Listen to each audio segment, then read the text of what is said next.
Hi everyone, wings academy के YouTube channel पर एक बार फिर से मेरे सभी साथियों का हार्दिक स्वागत और अभिनंदन है। साथियों, करंट अफेयर की क्लास जो आगामी सभी प्रतियोगी परीक्षाओं के लिए अति महत्वपूर्ण होने वाली है। आज है 16 जनवरी 2023 और आज के दिन जितने भी इंपॉर्टेंट क्वेश्चन बन सकते हैं हम इस वीडियो को अंदर कवर करने की कोशिश करेंगे। मैं ईश्वर से प्रार्थना करता हूँ कि ये वर्ष मेरे सभी साथियों के लिए उनका मनोवांछित फल प्राप्त हो, उनको अपने लक्ष्य की प्राप्ति हो, वे अपने जीवन में आगे बढ़े और हमेशा नई नई चीजों को सीखते रहे और आगे बढ़े। आज का मोटिवेशनल कोर्स है साथियों, जो आपको ऊर्जावान बनाएगा, चेहरे पे आएगा, वो है खोकर पाने का मजा ही कुछ और है। खोकर के पाने में मजा ही कुछ और है, रोक रोक करके मुस्कुराने का मजा ही कुछ और है। हार तो जिंदगी का हिस्सा है दोस्तों, हार तो जिंदगी का हिस्सा है साथियों। हारने के बाद जीतने का मजा ही कुछ और है, हारने के बाद जीतने का मजा ही कुछ और है। आप जीवन में गलती नहीं कर रहे हो ना, तो आप जीवन में कुछ कर भी नहीं रहे हो। गलती उनसे होती है जो कुछ करता है। तो इसलिए हमेशा नई नई चीजें सीखते रहिए, गिरते रहिए, गिर करके उठते रहिए और आगे बढ़ते रहिए। यही इसी मोटिवेशनल कोर्स के साथ में शुरुआत करते हैं आज के सेशन की बहुत जानदार और शानदार तरीके से। पहला क्वेश्चन साथियों आपके सामने ये रहा, हाल ही में बीआरओ में तैनात होने वाली पहली महिला अधिकारी कौन बनी है? बीआरओ यानी कि बॉर्डर रोड ऑर्गेनाइजेशन, हाल ही में बॉर्डर रोड ऑर्गेनाइजेशन में तैनात होने वाली पहली महिला अधिकारी कौन है, उसका नाम बताना है। ऑप्शन है साथियों आपके सामने, वर्तिका मिश्रा, अंकिता सिंह, सुरभि जखमोला या साथियों इसमें से कोई नहीं। साथियों इसका जो सही जवाब है वो है सुरभि जखमोला।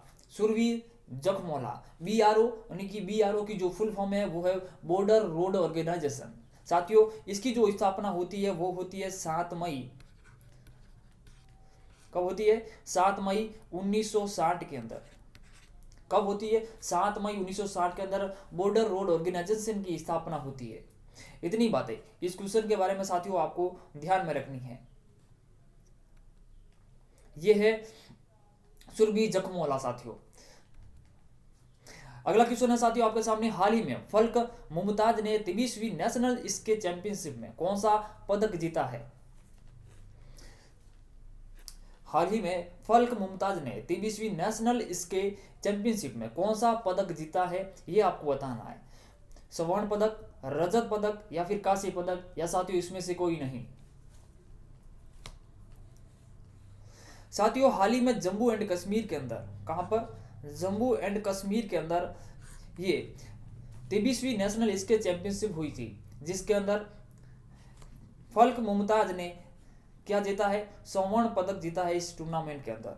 ये जम्मू एंड कश्मीर की रहने वाली है। कहां पे रहने वाली है? जम्मू एंड कश्मीर के अंदर रहने वाली है। इसका आयोजन फेडरेशन ऑफ इंडिया के द्वारा जम्मू एंड कश्मीर के अंदर करवाया गया। कहां पे करवाया गया? Federation of India Jammu Kashmir में करवाया गया। इसके अंदर पहला स्थान वह जम्मू कश्मीर के का ही रहा, सेकंड नंबर पर आंध्र प्रदेश रहा और थर्ड नंबर पर वो रहा उड़ीसा राज्य। इतनी बातें इस क्वेश्चन के अंदर आपको साथियों ध्यान में रखनी है। फल्क मुमताज ये जम्मू कश्मीर की रहने वाली 11 वर्षीय लड़की है। जो आपको इमेज के अंदर दिखाई दे रहा है यह है फल्क मुमताज, जम्मू कश्मीर की शेरनी है।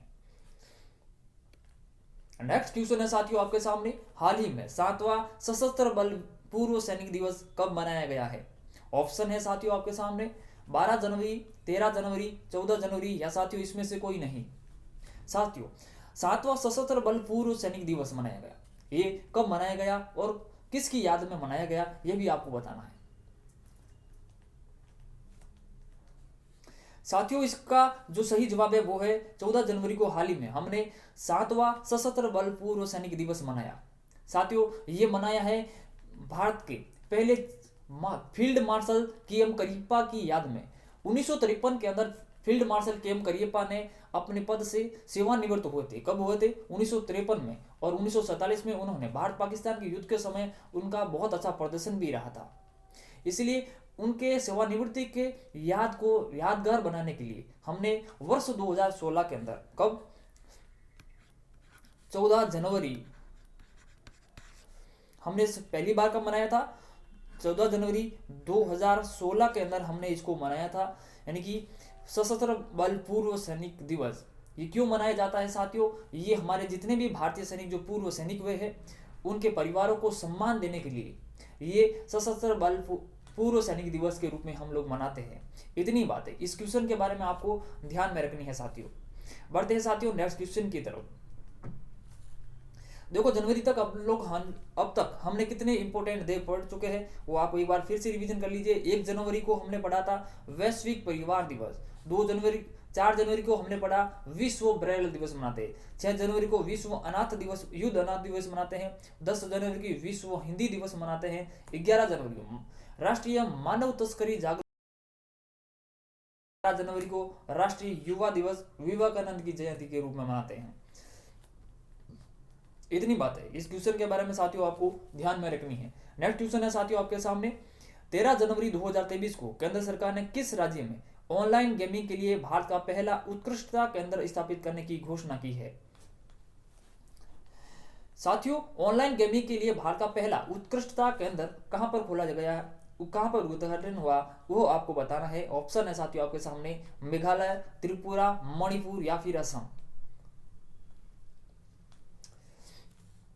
साथियों इसका जो सही जवाब है वो है मेघालय। मेघालय की राजधानी शिलांग के अंदर, कहां पर, ये शिलांग के अंदर इसका मुख्यालय यानी कि इसका उद्घाटन किया गया है। ऑनलाइन गेमिंग के लिए भारत का पहला उत्कृष्टता केंद्र हाल ही में कहां पे खोला? शिलांग के अंदर। इतनी बात इस क्वेश्चन के बारे में आपको साथियों ध्यान में रखनी है।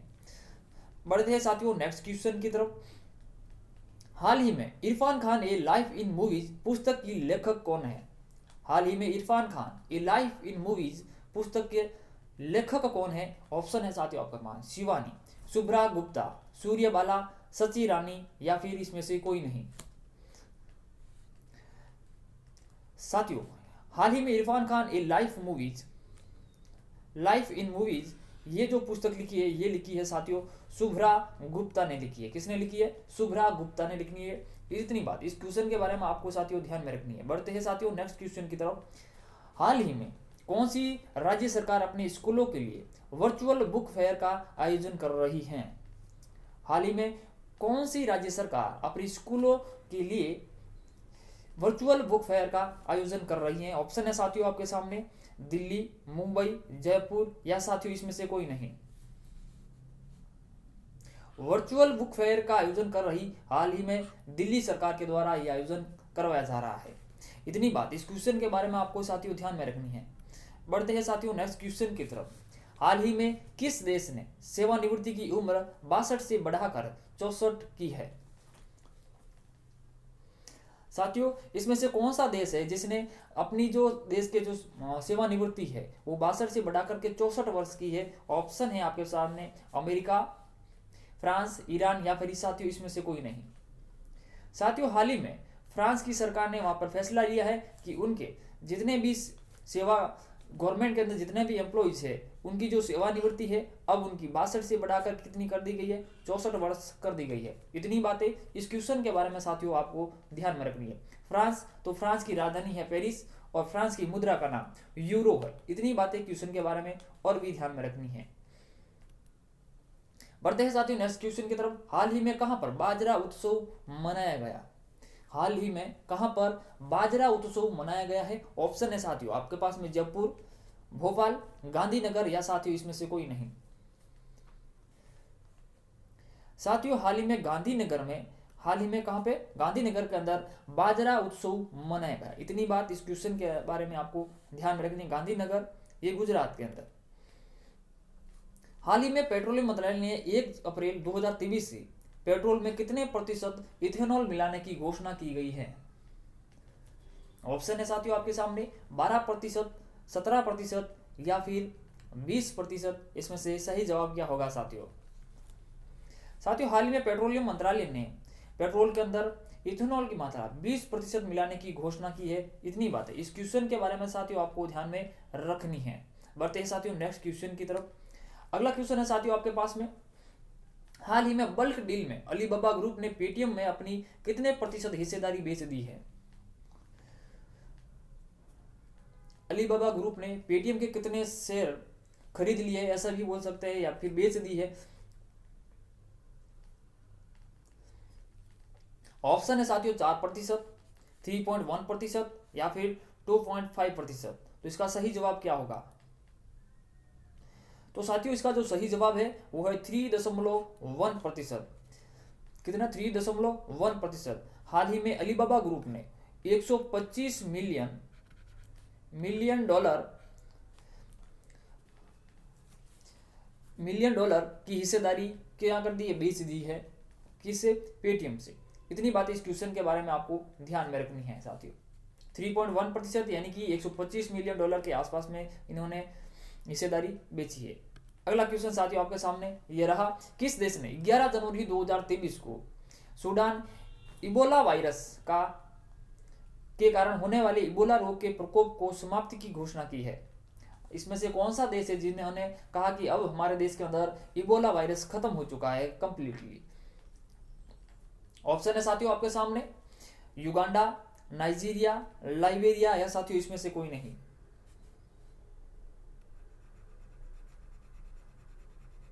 साथियों इसका जो सही जवाब है वो पहला ऑप्शन है, युगांडा ने हाल ही में घोषणा की उनके वहां पर इबोला वायरस का प्रकोप की क्या हो गई है? समाप्ति हो चुकी है।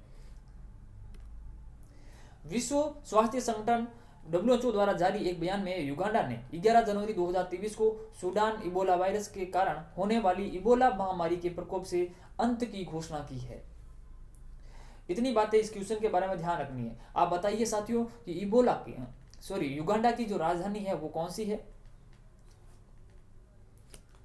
साथियों युगांडा की जो राजधानी है उसका नाम है कंपाला।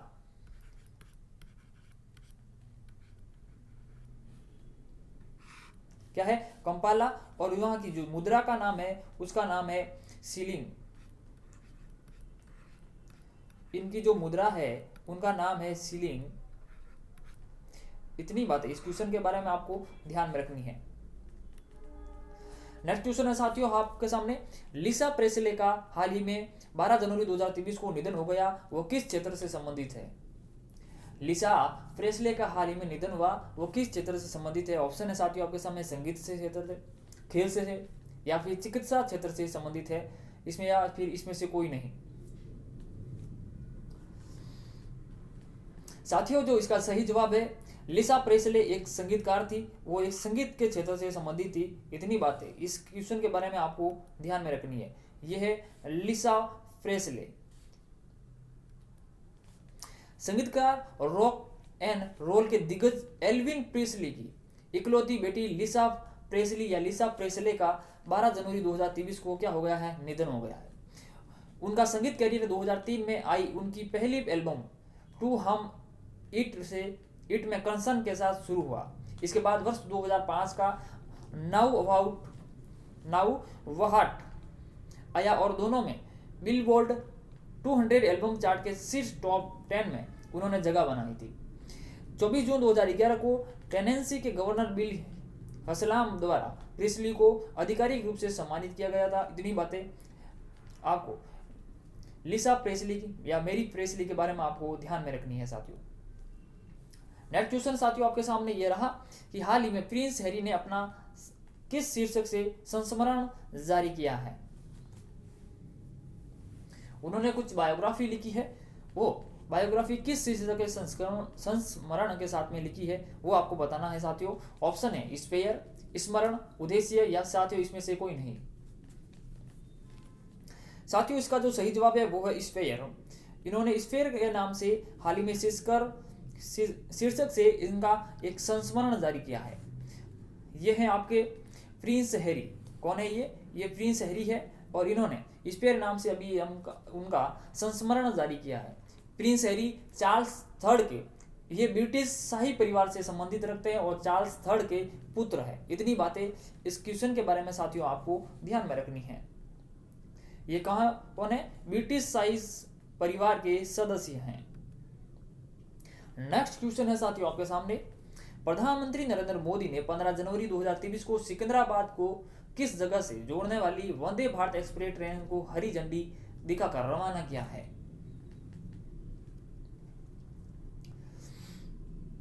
ऑप्शन है साथियों आपके सामने विशाखापट्टनम, मुंबई, नेल्लोर या साथियों इसमें से कोई नहीं। साथियों इसका जो सही जवाब है वो है विशाखापट्टनम। ये विशाखापट्टनम से कहाँ तक जाएगी? सिकंदराबाद तक जाएगी, यानी कि आंध्र प्रदेश से तेलंगाना के मध्य ये वंदे भारत एक्सप्रेस को हरी झंडी दिखाई है। क्या है इसके बारे में खास बातें जान लेते हैं। प्रधानमंत्री नरेंद्र मोदी ने 15 जनवरी 2023 को सिकंदराबाद को विशाखापट्टनम से जोड़ने वाली वंदे भारत एक्सप्रेस ट्रेन को हरी झंडी दिखाकर रवाना करेगी। ट्रेन भारतीय रेलवे द्वारा शुरू की जाने वाली 8वीं वंदे भारत एक्सप्रेस है। कौन सी है ये? 8वें वंदे भारत एक्सप्रेस है। स्वदेशी रूप से डिजाइन की गई वंदे भारत एक्सप्रेस ट्रेन उन्नत सुरक्षा सुविधाओं के लेस है, जिसमें ट्रेन को टक्कर से बचाने के लिए स्वदेशी रूप से विकसित बचाव प्रणाली कवच शामिल है। कवच टेक्नोलॉजी पर आधारित है ये। इतनी बात इस क्वेश्चन के बारे में आपको ध्यान रखनी है। अब ये कितनी दूरी तय करेगी? 700 किलोमीटर की दूरी तय करने में तेलंगाना और आंध्र प्रदेश को 2 तेलुगु भाषी राज्यों को जोड़ने वाली पहली ट्रेन है। आएगी बात समझ को।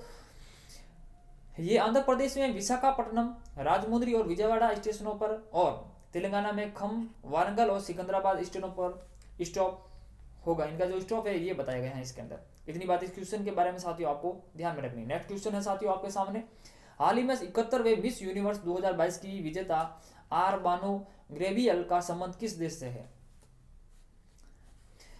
71वीं मिस यूनिवर्स 2022 की जो विजेता है आर बोनी ग्रेवियल, ये किस देश से संबंधित है? ये साथियों आपको बताना है। फ्रांस, अमेरिका या फिर भारत या फिर रूस। 71वें मिस यूनिवर्स 2022 का आयोजन अमेरिका के अंदर हुआ और अमेरिका के ही बानो ग्रेवियल इन्होंने जीता है मिस यूनिवर्स का खिताब इन्होंने जीता है। और भारत की पिछले वर्ष भारत की शेरनी थी जिसका नाम है हरनाज संधू, इसने जीता था कौन सा? 70वां मिस यूनिवर्स। और इसको ताज पहनाने वाली कौन थी? वो तो आपसे पूछे तो उसका नाम है हरनाज संधू। क्या नाम आता है? हरनाज संधू। हरनाज संधू ने क्या पहनाया है? इनको ताज पहनाया है। नेक्स्ट क्वेश्चन है साथियों आपके सामने, ये है आपकी Miss Universe R Bonney Gabriel. Next question, PM Modi ने विकासशील देशों को चिकित्सा आपूर्ति के लिए किस परियोजना की घोषणा की है? हाल ही में प्रधानमंत्री मोदी जी के द्वारा विकासशील देशों को चिकित्सा आपूर्ति के लिए किस परियोजना की घोषणा की है?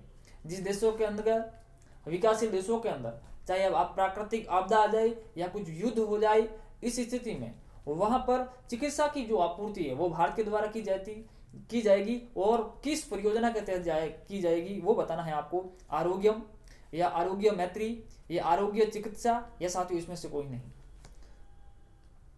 साथियों हाल ही प्रधानमंत्री नरेंद्र मोदी ने आरोग्य मैत्री परियोजना की इसके लिए घोषणा की है। कौन सी? आरोग्य मैत्री। इतनी बात है इस क्वेश्चन के बारे में आपको ध्यान में रखनी है। नेक्स्ट क्वेश्चन, हाल ही में किस देश ने 2030 तक सेना को आधा करने की योजना बनाई है? ऑप्शन है साथियों आपके सामने, भारत, चीन, पाकिस्तान या फिर श्रीलंका। साथियों इसका जो सही जवाब है वो है श्रीलंका। श्रीलंका ने हाल ही में फैसला लिया कि वर्ष 2030 तक वो अपनी जो सेना है उसकी संख्या क्या कर देगी? 50%, यानी कि वो आधी कर देगी। इतनी बात है इस क्वेश्चन के बारे में आपको ध्यान में रखनी है। नेक्स्ट क्वेश्चन साथियों आपके सामने ये रहा, हाल ही में किसने स्टार्टअप मेंटरशिप के लिए मार्ग पोर्टल लॉन्च किया है? हाल ही में स्टार्टअप मेंटरशिप के लिए, किसके लिए? स्टार्टअप मेंटरशिप के लिए मार्ग पोर्टल लॉन्च किया है। इसमें से किसने किया है? अमित शाह ने, पीयूष गोयल ने या राजनाथ सिंह ने या नरेंद्र मोदी ने? इसमें से किन्होंने किया था? साथियों स्टार्टअप मेंटरशिप के लिए मार्ग पोर्टल है वो पीयूष गोयल ने हाल ही में लॉन्च किया है। इतनी बात है इस क्वेश्चन के बारे में आपको ध्यान में रखनी है। ये है आपके पीयूष गोयल साहब, इन्होंने लॉन्च किया है मार्ग पोर्टल बाय स्टार्टअप इंडिया। इतनी बात इस क्वेश्चन के बारे में साथियों आपको ध्यान में रखनी है। लास्ट क्वेश्चन साथियों आज का, हाल ही में भारतीय सेना दिवस कब मनाया गया? ऑप्शन है साथियों आपके सामने 13 जनवरी, 14 जनवरी, 15 जनवरी या फिर साथियों 16 जनवरी। साथियों, हाल ही में भारतीय सेना दिवस मनाया गया है 15 जनवरी को। और ये मनाना कब शुरू किया था? हमारे भारत के प्रथम army chief field marshal KM. Cariappa Bharat के पहले आर्मी चीफ बनते हैं 15 जनवरी 1949 के दिन। उसी दिन से हम भारतीय सेना दिवस के रूप में मनाते हैं। अगर आपके इसके बारे में डिटेल से वीडियो देखना चाहते हैं के.एम. करियप्पा साहब की जीवनी के बारे में, बायोग्राफी के बारे में और भारतीय स्थापना दिवस की कहानी के बारे में, तो इस डिस्क्रिप्शन के अंदर आपको मैं लिंक दे दूंगा। और वहां से भारतीय सेना दिवस के ऊपर आज का इतिहास के नाम से वहां पर आप जाकर के देख सकते हैं। Thank you for watching my video. अगर यह क्लास आपको अच्छी लगती है, हेल्पफुल लगती है, तो अपने साथियों के साथ में शेयर कीजिए। अगर आप हमारे चैनल पर नए हैं तो चैनल को सब्सक्राइब कीजिए। मिलते हैं नेक्स्ट क्लास के अंदर। तब तक हंसते रहिए, मुस्कुराते रहिए और अपनी तैयारी को और बेहतर करते रहिए। जय हिंद, जय भारत।